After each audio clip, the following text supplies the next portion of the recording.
Today I'm going to walk you through 3 different ways that we're going to show that triangles are congruent. The first thing we're going to look at is side-side-side, or SSS congruence.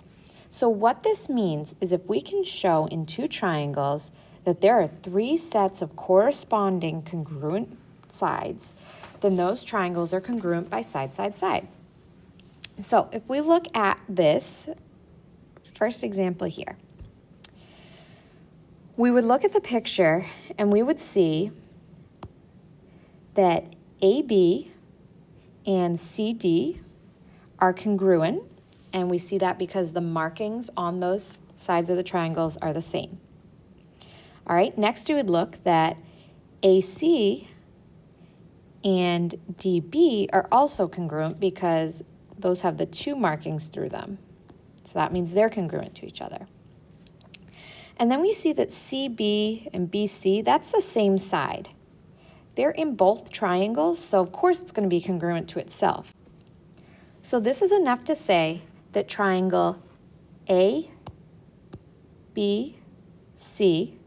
is congruent to triangle DCB by side-side-side. So remember, with our congruence statements, we want to make sure that things are written in the same order. So this would mean that we have side AB matching up with side DC, which is true. AB and DC are the same. We would then be able to say that side BC and CB are congruent to each other. So let's see, BC, CB. Oh, well, that's the same side, so it's congruent to itself. And lastly, we would see AC and DB. AC, DB, those are congruent to each other. So because we can show that each side in one triangle is congruent to a side in the other triangle, and that works for all 3 sides, we can say that these 2 triangles are congruent by side-side-side. Along the same idea, we have what we call side-angle-side, or SAS congruence. So this means that we have to have 2 sides, 2 corresponding sides in the triangles being congruent, and then the angle in between them. So we call this the included angle, and you'll see that right here, the included angle. So that means that this angle is sandwiched between 2 sides. So if we had this picture here, we would see that EF and HF are congruent. All right, they marked those as congruent. Then we see that the side GF and FG, so that side's congruent to itself because it is the same side. So it's going to be congruent to itself. It's in both triangles. Now we want to look at the angle that's sandwiched in between them. Now that angle is angle EFG in this case on the left side, and angle HFG on the right side. Now those were marked as being congruent. This means that we'd have a side, an angle, and a side congruent in these triangles. All right, so we had a side congruent, the angle, and the side. So we could say that this is congruent by side, angle, side. So we'd write our congruence statement, making sure that the order is in the correct order. So keeping in mind that side EF is congruent to side HF, things like that. So that's side, angle, side. So a side, the included angle, and the other side. So it must go in that order, no space in between there. All right, and the last one we're going to talk about is angle, side, angle, or ASA congruence. So with this, we have 2 angles and the included side. So it would go angle, side, angle, right in that order. So just like we did with side, angle, side, same thing, but we have 2 angles and then the side in between. So here we were given that angle C and angle E are congruent to each other. So that was given in the diagram. Next, we would look for the side. We were then given that CB and EB are congruent to each other. And we see that by this marking here. So we have our angle, we have the side, and then what's not given is angle CBA and EBD But we know that those two angles are congruent to each other because they're vertical angles. We have those two straight lines crossing, and that means that the angles across from each other there, vertical from each other, are congruent. So vertical angles are congruent. So we have an angle, side, angle. Again, angle, side, angle. So these two triangles are congruent by angle, side, angle, or ASA.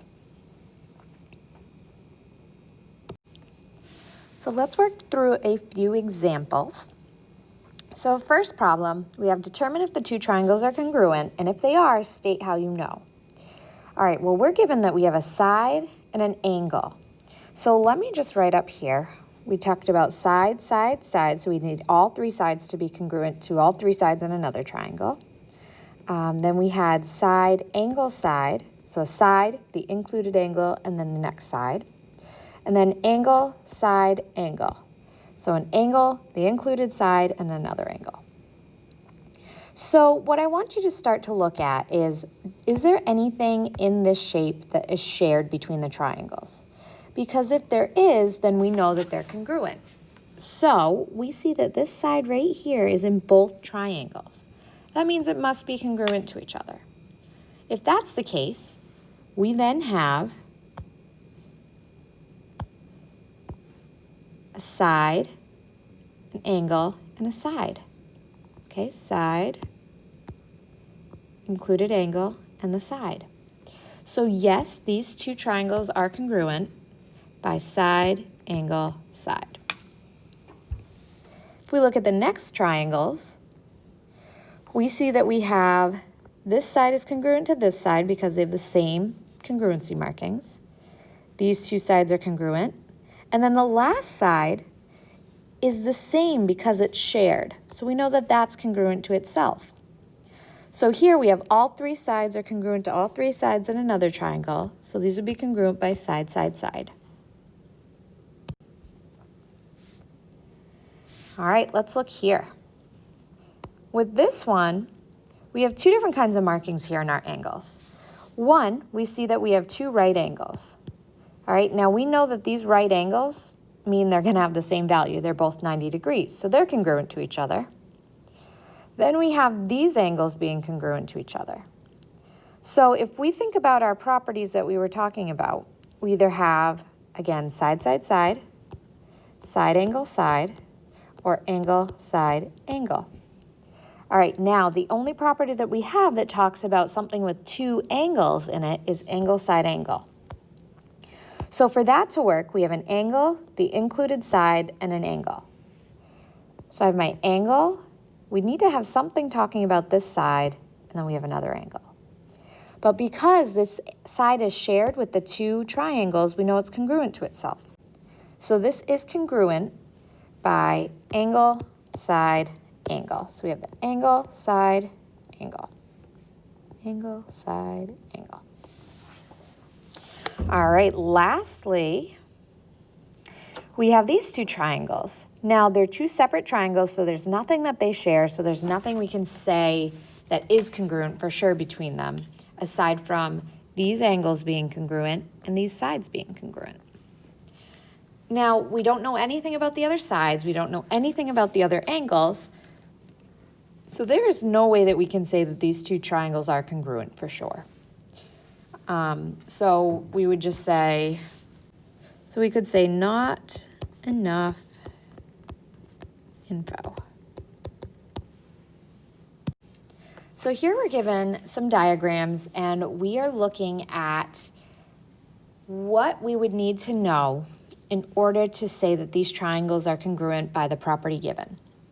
So if we look at these triangles, we're looking at angle, side, angle.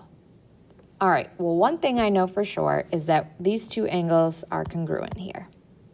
Angle GYZ and XYZ. I also know that side YZ and ZY, it's congruent to itself because it's shared in both triangles. So that's our angle and our side. So we need to know this next angle if these are congruent as well. So in order for us to pick the correct angles, we'd have to go in the order, angle, side, and then this angle. angle, side, and this angle. So for these to be congruent, we would need to know that angle YZG is congruent to angle YZX. And if those two angles were congruent, then we would be able to say the two triangles are congruent by angle, side, angle. With this next problem, we're looking at the same idea, but with side, side, side. So I see that, let's see, ED and IJ are congruent to each other. And we see that because of the given markings. We also see that EF and JK are congruent to each other. So in order for this to work by side, side, side, we need to be able to say that those last sets of sides are congruent to each other. So we would want to be able to say that FD is congruent to segment KI.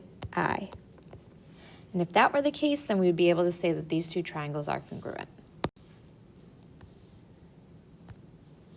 All right, and again, we're going to be looking at showing what do we need in order to say that these are congruent by whatever property. And in this case, we're talking about side, angle, side. So we are given this included angle here, and that's HIJ and KIJ. All right, so that's the angle we have. We also know that side IJ is congruent to itself because it's shared in both of those triangles. All right, so that's our angle side. Now we need to show that the side on the other side of our included angles are congruent to each other. And that is indicated by this side right here. Okay, so HI would need to be congruent to KI.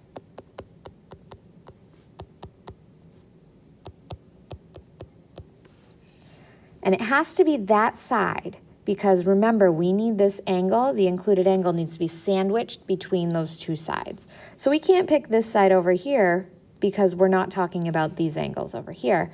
We're talking about these angles right here. So we have to kind of trap that angle in with both sides.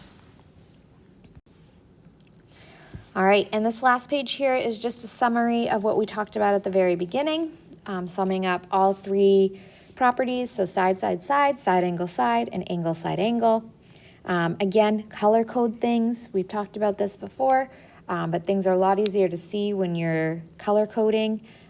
So take a look at these. This is color coded as well. And let me know if you have any questions.